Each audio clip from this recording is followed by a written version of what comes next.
They say we live in a free country. They say we have the right to speak up, to question, to challenge power. But today in Australia, that lie is being exposed because truth itself is now under attack.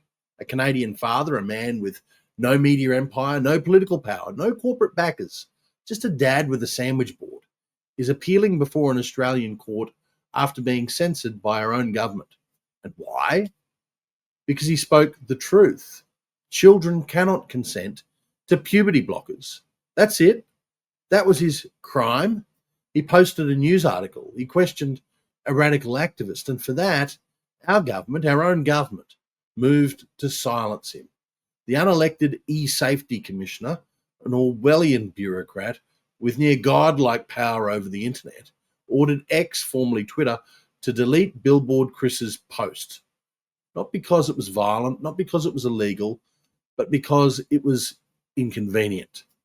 Because it told the truth about what's happening to our children and what's being pushed by globalist institutions like the World Health Organization.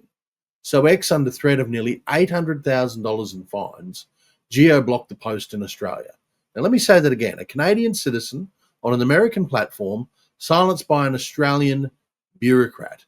That's not just censorship. That's international authoritarianism. And if they can do it to him, they can just as well do it to you, to me, to anyone, anywhere. This is not about one post or one man or one country.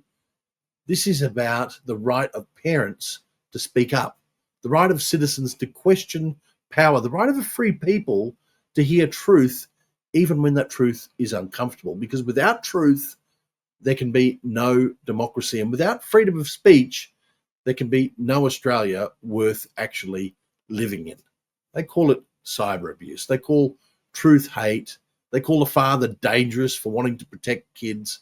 But we know what this actually is. This is censorship. It's corruption. It's the cold, dead hand of bureaucracy choking out our freedoms. And what is Canberra doing? What is our government actually doing about this? Well, instead of pulling back, they're pushing harder. They've actually praised their censorship laws as world leading. They want to make it even easier for unelected bureaucrats to silence dissent, to muzzle truth tellers, to muzzle you, to criminalise your opinion if it steps out of line according to them. We're not dealing with safety policy. We're dealing with a digital police state. But here's the good news. Billboard Chris is fighting back with the support of the Alliance for Defending Freedom International, the Australian Human Rights Law Alliance, and freedom-loving people in Australia and right across the world. Chris is headed to court on March the 31st to defend not just his voice, but yours.